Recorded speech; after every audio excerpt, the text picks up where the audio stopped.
인도라는 나라는 어떤 나라길래 저렇게 미국과 서방 제재를 비웃듯이 러시아의 원유를 살 수 있겠느냐. 그게 궁금했던 것 같은데 그거에 대한 답변부터 좀 부탁을 드립니다. 인도 사람들이 느끼는 정서적인 반응을 네. 말씀드리자면 이겁니다. 여러분들이 잘 아시잖아요. 북한이 핵 개발하고 나서 지금 미국의 제재를 받습니다. 그러면서 얼마나 힘들게 사는지 우리 잘 알고 있습니다. 네.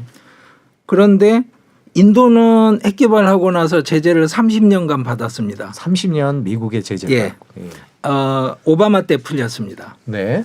그러면 미국이 인도를 제재한 역사를 30년 겪은 사람들에게 네.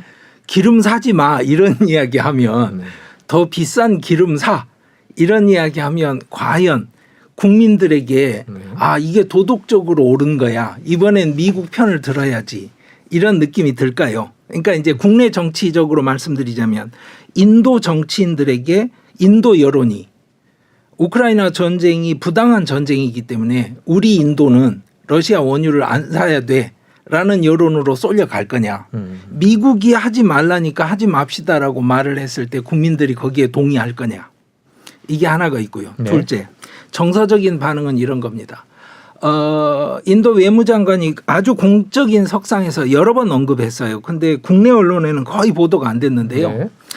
인도에서 한 달간 구입했던 러시아산 원유의 가격이 유럽에서 하루 동안 구입해서 사용하던 러시아산 가스 가격에 미치지 못했습니다. 자, 그러면 인도 사람들은 어떤 심정을 느낄까요? 자기들은 하루에 네. 인도에서 한 달간 수입해서 쓰는 액수 이상을 수입해서 쓰면서 네. 너희들은 나쁜 놈들이야 라고 이야기를 합니다. 그런데 또 하나 그 이면에 뭐가 있냐면 아주 심하게 반올림을 해서 잘라쳐서 말씀드릴게요. 자, 인도가 1인당 GDP가 2,000달러 선이라고 하죠. 자, 중국이 10,000달러 선입니다. 한국이 30,000달러 선입니다. 미국 6만 달러죠. 자, 6만 달러를 1년에 버는 사람들이 2,000달러 버는 사람들에게 너희들 싼 석유 쓰면 안 돼. 그거 도덕적으로 나쁜 거야. 그러면 2,000달러 버는 사람들이 뭐라고 대답을 할까요? 6만 달러 버는 사람들에게. 그걸 생각을 해보시면 네. 인도 국내 정치 지형이나 여론이 절대로 미국이 원하는 방식으로 동의를 하지 않는다는 게 약간 느껴지실 겁니다. 네. 그러니까 서방 언론 편향이 굉장히 강한 국내 언론에서 보도되는 네. 그 기사의 제목과 그 맥락화를 전제해서 아니 인도 사람들은 왜 저런 식의 외교 전략을 쓰지 이렇게 물으시면 인도 사람들은 더 황당한 거예요. 아니 하루 만에 우리 한 달 쓰는 것보다 더 많이 수입해 쓰는데 우리한테 나쁜 놈들이래. 뭐 예를 들어서 인도에서 식료품 밀 수출을 제한할 거야라고 말을 하니까 야 인도 이 나쁜 놈들이 사고 쳐서 전 세계가 지금 식량 위기 올지 몰라 이런 보도가 막 터져요. 서방 언론에. 그런데 인도가 세계적인 밀 생산국인 건 맞아요. 그런데 다 국내에서 먹어요. 인구가 하도 많아서. 그래서 전 세계 수출되는 밀 물량의 3%를 수출하는 나라한테 당신들이 3% 수출 안 해서 온 아프리카가 굶어 죽게 생겼어. 이런 투의 언론 보도를 뽑아낼 때 인도 사람들은 무슨 생각을 할까요? 한마디로 말해서 저 사람들은 역사적으로도 나쁜 짓 많이 했지만 지금도 후한무치한 사람들이다. 그렇게 생각을 하겠죠.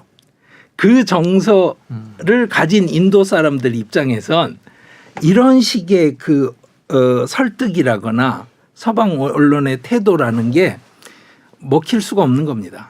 그러면 인도 정치인들이 과연 그런 서방 언론의 보도 태도에 끌려갈 요인이 있을 거냐?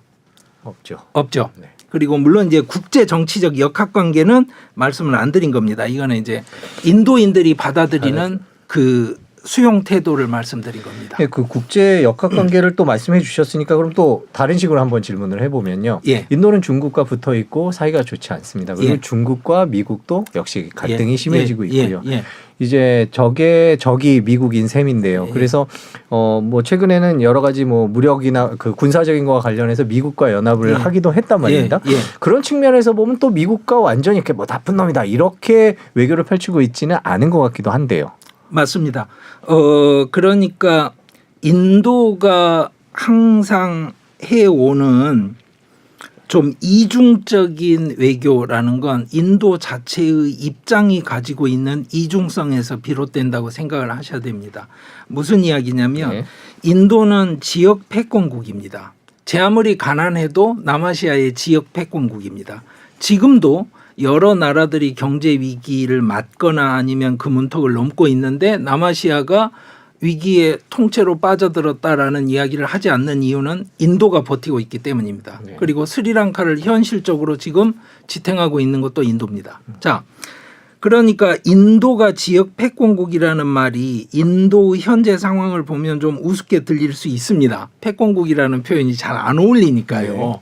그런데 어쨌거나 이 상황에서 인도가 예전부터 지향해 왔던 외교 정책 그러면 사람들은 누구나 비동맹 외교를 떠올립니다. 내루에. 그런데 비동맹 외교를 아주 간단하게 말씀드리자면 이거예요.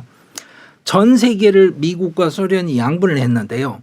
그때는 장막이 뭐 철이든 죽이든 하였던 장막이었습니다. 넘어가면 물리적으로 그 사람은 총 맞아 죽는 정도의 장막이었습니다.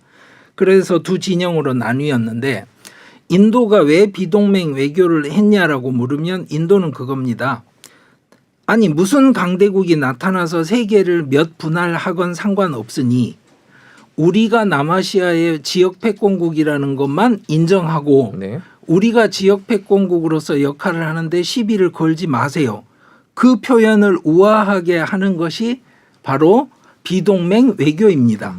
그러면 그 말은 우리 동네에서 작은 친구들은 두들겨 패고 한다는 뜻이네? 그렇습니다.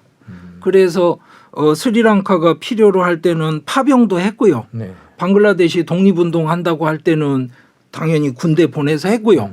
뭐 저쪽에 히말라야 지역에 시킴 같은 왕국을 정리해야겠다 싶으면 군대가 가서 그냥 인도로 병합했습니다. 그러니까 인도의 도덕주의 외교라는 것이 네. 그 양면이 있는 겁니다. 즉 지역 패권국으로서의 특권을 지향하느냐 아니면 그걸 피할 수 없는 숙명이냐 이것도 양면이기도 한데요. 또 하나는 도덕적 우위를 갖고 간다는 그 명분이 있는 것과 동시에 사실은 지역 패권국으로서 도덕적 우위는 포기하는 면도 있는 겁니다. 이 면을 이해를 못하다 보니까 네. 이제 아니 중국하고 원래 사이가 안 좋고 뭐 이렇게 저렇게 말씀을 하시면 일면적이 돼버리는 거예요. 인도 사람들 입장에서 그리고 인도의 엘리트들이 보기에는 뭐냐면 지금 이런 식으로 말씀드리면 될지 모르겠어요. 물탱크가 두 개 있는데 두 물탱크 사이에 들어가지 않고 떠 있는 기름 덩어리란 말이에요. 인도가. 그런데 왜 이 기름 덩어리가 이쪽 물탱크에 안 가고 저쪽 물탱크에 안 가고 이렇게 자꾸 질문을 하면 좀 우습지 않습니까? 네. 이건 기름이라 그 물탱크에 들어갈 게 아니잖아요. 네. 최소한 인도의 의도는 그 입지를 끝까지 보존하는 것입니다. 그래서 방금 언급하신 게 있어서 또 언급을 해도 될지는 모르겠는데 네. 그 군사훈련 네. 아마 며칠 전에 나온 보도라서 언급을 하신 것 같아요. 네. 미국하고 군사 합동훈련을 했다더라. 그것도 서방 언론에서 부풀려서 보도를 한 겁니다. 첫째, 그 매년 하던 훈련입니다. 네. 금년에 특별히 한 거 아니에요. 둘째, 중국하고의 그 실질 통제선 근처에서 했다더라. 그 근처가 100km 떨어진 곳이에요. 네. 근처 좋습니다. 네. 근처. 네. 아니 땅이 크니까 뭐 2,000km보다야 뭐 100km 떨어지면 근처죠. 자, 그거 조심해야 되고요. 세 번째는 무슨 무기가 동원됐는지 한번 보셔야죠. 아니 핵폭격기가 떴습니까? 전략자산이 동원됐습니까? 뭘 했나요? 거기에. 아니 우리 한반도만 해도 걸핏하면 그렇죠? 죽음의 백조 이렇게 네. 보이는 비행기가 날아갑니다. 그 비행기 떴다는 보도 보셨나요? 아니에요. 이거는 그 차원이 아니거든요. 그러니까 무슨 이야기냐면 인도는 철저하게 중국과도 원수 관계를 가지고 있지 않습니다. 그 상황을 유지합니다. 그러니까 끝까지 인도가 지키는 선은 중국 북경에서 표현하는 핵심 이익을 건드리지 않습니다. 핵심 이익을 건드린다 그러면 당연하죠. 다음날 아침에 그 모디 총리가 다름살라 가서 거기 달라이라마 만나서 티베트인들의 자유 독립 투쟁을 지지하겠다 한마디만 하면 되는 거예요. 그러면 정말 원수가 됩니다. 그리고 그때부터는 정말로 이제 인도가 중국 견제에 들어갔구나 아니면 이건 정말 대치구나 네. 라고 이야기할 수 있지만 한번 보십시오. 달라이라마를 지원하고 티베트의 자주 독립을 적극 지지한다 이런 성명 보신 적 있습니까? 그런 언급을 하는 사람은요. 여당 의원들 중에도 없습니다. 대부분이. 인도의 여당 예. 의원들 중에도. 예. 아니 그런 폭탄 가지고 장난을 하는 불장난하는 의원이 생기는 건 물론 지역의회 의원들은 가끔씩 있습니다. 하지만 책임 있는 사람들이 아닙니다. 그러니까 자꾸 흑백 논리로 모든 걸 보려고 하니까 이쪽은 이 편이고 저쪽은 저 편이니까 이렇게 논리가 되겠네라고 접근을 하다 보니까 인도가 하고 있는 행태 자체가 뭐 박쥐처럼 보인다. 네. 이게 이중적이다. 믿을 수 있겠냐 이런 식으로 반응을 하게 되는 네. 건데요. 현실은 복잡하고 다면적이고 인도는 내부적으로도 복잡하고 외부적으로도 복잡한 현실을 사는 나라이기 때문에 거기에 맞춰서 일관된 자기들 보기에는 나름대로의 그 외교 노선을 계속 유지하고 있는 겁니다. 자, 모디 총리가 대만 독립 지지한다는 이야기 한 적 있나요?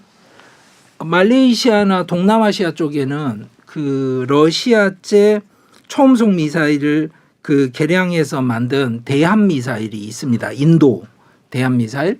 그러면 항공모함 킬러라고 할 수 있죠. 네. 초음속으로 조공 비행해서 이제 적 함정을 쏘니까요. 자, 대만에서 이번에 러시아산 초음속 대함 미사일을 몇 기를 가져왔기 때문에 중국 항공모함을 쏠 수 있습니다. 이런 발표 보신 적 있나요? 그러니까 그렇군요. 사실은 지킬 선을 철저하게 지키고 있습니다.